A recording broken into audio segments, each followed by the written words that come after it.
Welcome to Venky view. இன்னைக்கு நம்ம solo ட்ரிப்ல என்ன பார்க்க போறோம்னா பாண்டிச்சேரியிலேருந்து குமுளிக்கு தான் போக போகிறோம். பாண்டிச்சேரியிலேருந்து 4:30 மணிக்கு சாயந்தரம் பஸ் இருக்குது பிஆர்டிசி. குமுளிக்கு போயிடும். குமுளிக்கு அடுத்த நாள் காலையில் 4லேருந்து 4:30க்குள்ளே போயிடும். அங்கேருந்து 5:30 மணிக்கு பத்தனம்திட்டாக்கு போக போகிறோம் கவி ஃபாரஸ்ட் வழியாக. இது 6 மணி நேரம் ட்ராவல் இருக்கும். ட்ராவல் டைம் உங்களுக்கு பார்த்தீங்கன்னா 4 மணி நேரம் டென்ஸ் ஃபாரஸ்ட்லேயே அடர்ந்த காட்டுக்குள்ளேயே பயணம் இருக்கும். உங்களுக்கு லக்கு இருந்ததுன்னா அனிமல்ஸை பார்க்க முடியும்.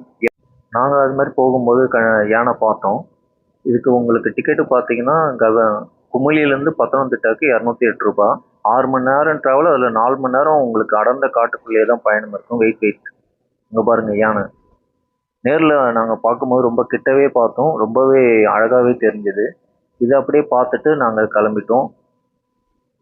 அங்கே பாருங்கள், தந்தத்தோட ஒரே யானை தாங்க. ரொம்ப சூப்பராக இருந்தது. அப்புறம் பத்தனம்திட்டா பஸ் ஸ்டாண்டுக்கு ஒரு 11:30க்குள்ளே வந்துட்டோம். நன்றி, வணக்கம்.